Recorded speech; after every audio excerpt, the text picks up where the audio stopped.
Thank you so much. And first of all, I would almost say good afternoon, but still good morning, because this is the session just before one more session, and after which there is lunch. So given that we are running a bit late, I would straight away jump into the topic.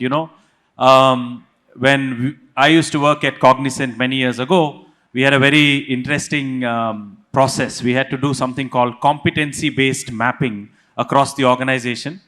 And the key word there was ask. Attitude, skill, and knowledge. So we were looking at every role, what skills are needed, what knowledge is needed, what attitude is needed. Interestingly, the skill piece is always difficult to evaluate because it's right in the middle, and knowledge sets change. Today, AI is the big thing. Sometime back, if you ask some of the corporates, they would say automation, and automation solutions inside corporates was big. So every time the knowledge set might change. Attitude is also something difficult to measure, but what ties these two together is skill. And therefore, how can Karnataka be the next, skill champion for the world, from Karnataka to the world, and from the world through Karnataka? So I have an excellent panel here. I will not do a long introduction of anyone. Their names and designations were already read out. I am sure that all of you have wonderful digital tools, and that's also a skill. So let's use that skill at the Skill Summit. You can find out a lot of things about each of them, even things that they don't want you to know. You might be able to find out if you're a smart searcher with the digital skills that you have. What is really important is what each of them has to say. Whatever they did helped them come on stage today, but what they have to say, and if that can reach your hearts and minds, and that can help us chart a better future together, that will be good. So I have a very simple process because we have short time. We have 3 standard questions, and I want each of them to give their perspective for that question. So the first question is, as you start, so maybe we start with Ferdinand here. Tell us a little bit about who you are and where you come from in the skill context. What is your view of the skill landscape? Because in each of your countries, in your corporations, in your company, in your regions, you have a different skill landscape. So what is the current skill landscape from where you come, and a little bit about yourself? So let's start with Ferdinand. Ferdinand, over to you. Yeah, thank you very much, and thank you to the organizers for having me here. So as already has been introduced, I'm heading the India Competence Center Düsseldorf. So actually, just in a nutshell, this is a one-of-its-kind center all across Germany. So there's no other major city in Germany that has set up such a center. So we started beginning of this year, where we have 3 important stakeholders, which is the Chamber of Commerce and Industry in Düsseldorf with around 100,000 member companies, the city of Düsseldorf, which is the capital of NRW, Germany's largest state, and the Messe Düsseldorf, so the trade fair organizer. So they have joined hands to really build a strong bridge between India and Düsseldorf, NRW, and Germany. So basically, when we come to the question that you have posed, of course, I can bring in the perspective from our chamber district and from our member companies. And there we hear basically, we have 100,000 companies. We have a skill gap of around 50,000 skilled workforce already now in our district only, which is an important district, but it's just one part of Germany, 50,000. In the next 10 years, that's going to double to 100,000 just in one district. So you see the challenge is huge, but also there's a shift. Before you had certain fields, and now we have in all across, be it the healthcare sector, be it the technical field, be it IT, be it the different sectors. It's basically all across the board that we have a skill gap. So that's also where, of course, Karnataka comes in, and where we are already partnering with Karnataka as a strong partner for us. And I think I'm going to explore a little bit in the next questions. Excellent. Wow, this is amazing. The only first city that is doing something like this, an intersection of the Chambers of Commerce, the city itself, and the Messe Düsseldorf coming together, I think something unique. So I have to compliment KSDC, the Karnataka Skills Department, to bring you here, And on the other side, there is this huge gap. You already have 50,000 as a number, and then 100,000. That's a huge skill gap, and unless that gap is filled, the economy itself will get affected. So it's really a daunting task. But one thing, I have to comment before we move on is, Germany is good at fixing a problem once they know it, So sometime back, just before the war started, they had a huge dependency on Russia for oil.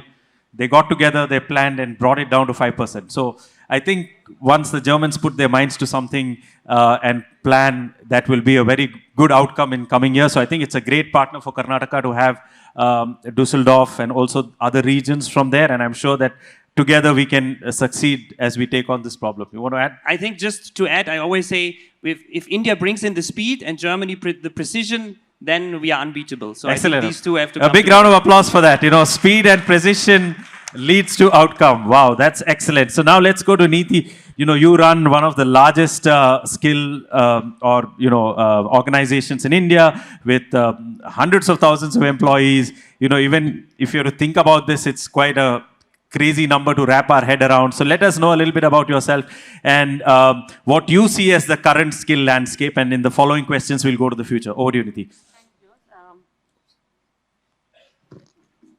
Yeah, I think this is done. Good afternoon, everyone, and thank you so much. Just one thing before I talk about myself and my organization, I would add to what he said. I think you mentioned precision, scale, speed. I would actually add scale to it. Because India is all about volume and scale. So I think if you do the 3 parameters, that will be a wonderful country to be in.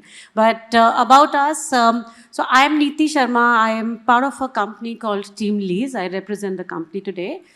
We are a talent solutions company. We've given employment to over 20 million job seekers in the last 25 years. So practically a job every 5 minutes. Unfortunately, it's only been 5% of the people who come to us looking for jobs, which means unemployability actually is a bigger problem for us than unemployment.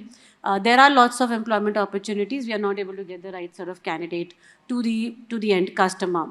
Today, we payroll over 400,000 people, every month. But for that to happen, we are actually probably talking to, 3x or 4x of those people to ensure that our customers get the kind of headcount that they're looking for. So in a way, we are at an intersection of agony and ecstasy of the demand supply or the talent solutions India is kind of looking at. Skills, and like I called out, unemployability is a bigger challenge.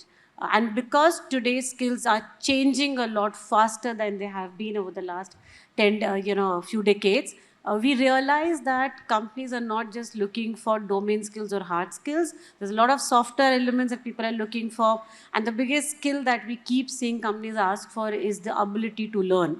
Learning to learn is a big ask customers look for. Unfortunately, at education institutes, we are actually teaching them to pass and not actually continue to learn. So that's where we are. And I'll pause here and probably go to the... Excellent. You know, that's really something also that got highlighted in the previous panel, the ability to provide job-ready candidates. Opportunities are there. Companies have opportunities to scale. They have budgets to scale. They are, selling, but they need the right people as they scale so that the scaling is more sustainable and strong. So I think that's a very interesting point to take note of. How can we make our young people more employable? How can we change that number? And how can we make them ready to learn? And, it reminds me of once what Narayan Murthy said, we'll call our company a campus. Why? Because after you come here, it's not the end of college, but you have to learn every day. So this idea and this attitude that learning never ends is important, and that's a core essence of creating a successful skilling institution or a skilling framework. Okay, now let's go to Sheenam from Broadridge. From your perspective and your experience, how do you see the current skill landscape, and what do you think are key elements where Broadridge itself is doing something special or something unique where the larger ecosystem can learn from you? Over to you, Sheenam. Thank you. Always a pleasure to be here. I represent Broadridge today, and Broadridge is really in the space of making and enabling better financial lives through investor communication, governance, and technology that we provide for capital markets, wealth, and asset management. Globally, we are about a $7 billion company. In India, we are about 5,500 people across Mumbai, Hyderabad, and Bangalore. We do a lot of hiring from colleges, pan-India. And 20% of all our hiring is actually from a college. So this topic is very relevant to us. But how do we do it at Broadridge? I think the most important thing is what we did about 2 years back is we built persona-based learning programs. So they are really agendas, learning agendas. And we said, if you are a mainframe programmer, you are a operations person in the settlements area, or if you are an HR person, what is it that you need to learn? How do you grow? How does that integrate into your individual development plan? How do you really build programs that can be done offline and in a classroom? So we've got an amalgamation of that. One of the things that I'm very proud of is that we're already collaborating with the ITBT department. Madam said she's from there, but we worked really closely with Dr. Kaur and now with Dr. Manjula. And we want to, through the BFSI consortium that we have just set up, enable over 1,000 students to be industry ready for the BFSI segment, right? Because I personally and a lot of my peers in the industry believe that technology is an enabler. Domain and soft skills are what is going to change the world tomorrow. So that's what we want to do. Excellent. Wow, this is amazing. Custom learning for each person to make their journey the best, make their journey also most efficient for them. So that's really amazing. I think with the advent of AI and data itself driving decisions, it's easily possible to give each person a customized pathway to learn, to upskill, to reskill, and to grow. I think, I can see a product idea there, so maybe some young startup can do something with that. But you've done it already inside Broadridge because, as you started giving all those financial terms of what you do, you needed, I'm sure, to upskill a lot of the people who are working so that, regulation-wise, compliance-wise, everything works and fits the bill. Thank you so much. Now let's go to the last speaker on the panel. On the other side, Thorsten, what is your perspective? Again, you're from Germany as well. And what do you see as the skills landscape there? And what exactly your agency is trying to do, to be a solution to the larger problem that gets larger every year? Over to you, Thorsten. Thank you. The German Agency for International Healthcare Professionals brings mostly healthcare workers to Germany, more than 2,000 so far. And we are working mainly on 3 topics here in India. The first is to widen the bottleneck of quality language training and language exams. This is very important. If you ask young people to migrate to another country, they should be fluent in the language of this country. This is a very crucial point for them. The second topic is in the previous panel, Dr. What was her name? The moderator. She mentioned the problems in the interstate migration in India, and it's the same with international migration. It's in most cases on the migrant to organize his integration into society and to take care for family reunion. So we advise our customers to implement an integration roadmap and to support their migrant workers in family reunion and social integration. This is a very important thing. The third topic is we work with our training partners to educate especially young people. We are extending our program also to other professions and mostly Indian young people. You give them some information, some books, and 1 week later they perfectly learned it. But a very crucial point is they do not only have to learn it, they have to be trained how to use this knowledge to solve problems. This is very important, and this has to be implemented in the training institutions here in Karnataka. And as I saw during the last days in the panel discussions, the state of Karnataka is doing a lot to approach these problems. Excellent. Like we have heard, health is wealth, and that's exactly the sector you are focusing on. And there is a gap, and there's a lot being done. But I like the holistic approach that you take when migrants or international labor come to Germany. How you try to integrate them from an overall perspective. It's not just the skill or not just a job, but how they can become an integral part of society, contribute much more, have a better quality of life, and make a better. So what I will do now, I'm looking at the clock parallelly, and I can also see Sanjeev because they have to come on next, and we have to all fight lunch, which is towards the end. I mix the next 2 questions together, so I put it together. So one, I want each of you, and then we let it flow, and then we'll come back to close. I want each of you to say, in your opinion, what are the bigger gaps? What are the big problems? You already highlighted one in terms of language and so on, but what are the big gaps so that we can together as an ecosystem solve for skilling, and Karnataka can be the leader in that for India as it integrates with the world.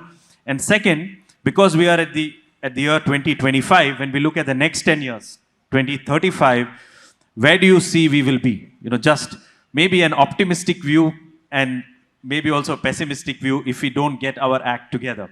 It's always good to know what could happen if we do it right, and also what could happen if we do it wrong. And this could help us, to put more energy into our action and thoughts. So if you're okay with this, then let's start again from Ferdinand, and I won't come back till the end when we close. Over to you. Yeah, I think one of the challenges has already been mentioned, German language skills, but when it comes to global mobility into Germany, but that's why I'm very grateful for the government of Karnataka that they're already really having concrete projects where they're establishing German language labs. We had the honor of receiving the minister of the Honorable Minister of Skill Development and Higher Education in Düsseldorf this year. So we're really going very concrete steps. And I think that also tackles the second challenge, is that you have a lot of recruitment agencies, but there's no clear transparency, both for the candidates, but also for the companies, for instance, in Germany, that are very eager to receive the talent from India. But of course, they need to have a transparency. What are the skill sets? How can it be matched? That's why it's very important to establish these strong institutional connections. What we are also doing, we have an MOU between Düsseldorf and Karnataka since 2023, also signed by our Lord Mayor. We have also the GIZ, Development Cooperation Agency, supporting us.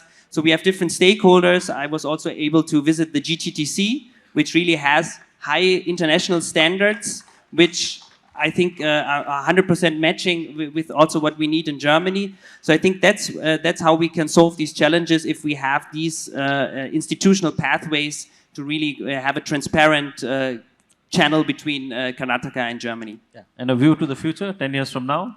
I think in 10 years from now, these first pilots that we are starting, they will already have grown up into full-scale projects where we really have institutionalized pathways, where, so to say, it is a clear structure, and with that we can also scale up and get the numbers that both India and the talents also here need, and that we also need in Germany with our skill gap. Perfect. Joint prosperity. Yes, Shino.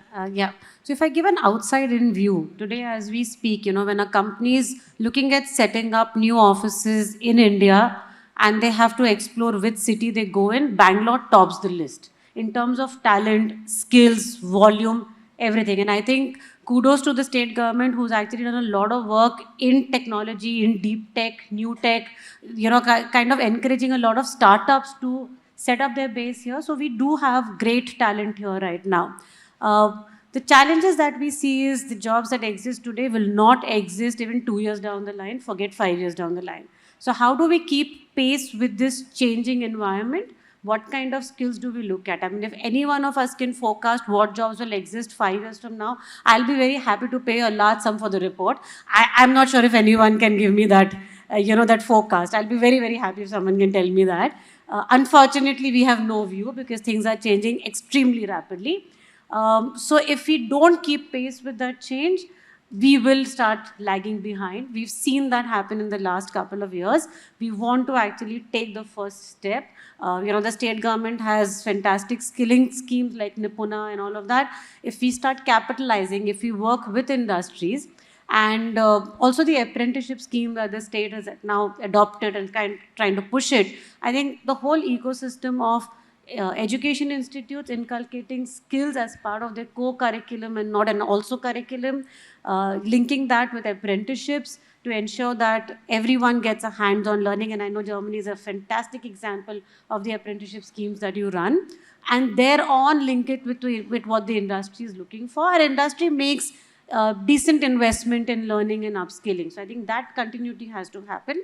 But I guess we just keep envisaging what next and take this leadership position. I think the state is going to do fantastically well because we've got great education institutes, good investments. We have to capitalize on it right now. Excellent. Thank you for that wonderful point. This is the classic million-dollar question. What skills will be hot in 3 years? From now, it's really difficult for anyone to, have that crystal ball and say. And interestingly, the word skill, 80% of the word has has the letter kill in it. So it's about dying and getting reborn again, and that's why in many of our religions we have this avatar coming back again, right? So it's really important to understand that a skill is a continuous learning concept. It's not that you know it and it's done. So I think it's really important to keep an eye. Basically, you're saying don't kill the skill. Yeah. Keep skilling and Caring reskilling. everyone. Excellent. Okay, over to you. Unlearning is very important. Yes. It is very important. See, from our perspective, things that are not going to change and are going to actually evolve over relevance is digital, data, and domain. These three things are going to remain. So, to me, if you are enabled by technology and leading by domain, it's going to be very, very, very, very important, right? I would add another dimension to it, which is the soft skill dimension. Collaboration, creativity, really ensuring that you are not just working with your team member, but also with the machine. You are able to leverage the power of the machine and the technology that's going to hit us in the near future and over the next decade or more is going to be what is going to really establish us. And there, the industry-academia relationship is really important. I think a lot of industries are now working with academia to ensure that students don't come out just with theoretical knowledge, but also have some, powerful knowledge. I want to invite academia to see how we can change some of that, right? I don't have too many teachers talking about doing internships with us. Okay, is that something that is possible? Is that, can we make the trainers, the teachers, the gurus really understand what the industry needs? That's going to change the way we approach the curriculum also. That to me is the most important thing. Excellent. Thank you for that solidity. After that, nothing will, remain to some things will remain, and it's really interesting. So I would say human creativity is not going anywhere. Exactly. So nowhere. people at the center, people plus technology plus AI. I think that would be a good thing. I think in the school concept, this PTA, right? Parent Teacher Association. So people, technology, and AI. Over to you, Thorsten. I just want to strongly support what Shinam said concerning the language, not only the language, only the skill training system here in Karnataka. And I have one dream when I come to Karnataka in 5 years to hire, for example, vocational training candidates for Germany. Then I will meet only self-conscious candidates that know what their potential is. Because when we conduct interviews today with young people, very often they only say, my name is, I went to school at, I successfully passed my 10+2 in 2024, and this is all about me. And no, this is not all about you. Tell the employer something about your dreams, what you want to achieve, and why you want to go there. And because this makes your personality, and this is important. And the second aspect is we have to do campaign about fair and ethical migration. When I meet with Indian apprenticeship candidates or workers that are already in Germany, a lot of them went to Germany through programs where their families had to spend all the savings of their parents' and grandparents' generation to pay for the process. And this is not necessary. We should tell these people that there are a lot of programs by public agency, as we do, our colleagues from GIZ, but also organized by private agencies, where you don't have to pay for the process and the matching. Perhaps you have to invest a little bit for your language skills, but generally this process should be free. For the candidates, these programs exist, and we should tell the people about these programs to ensure that we do not only tell the people to go abroad and work there, we should tell them that they don't have to invest all the money of their families into this process. Excellent. So the smart one can find the right way. It's not always about being... Big round of applause to our wonderful panel. And they say the best gift one can give is the gift of time. That's why it's important to have a work-life balance. So we will give the organizers back some time by ending a little bit early. So over to you. Thank you so much, moderator, and to all the wonderful speakers on stage.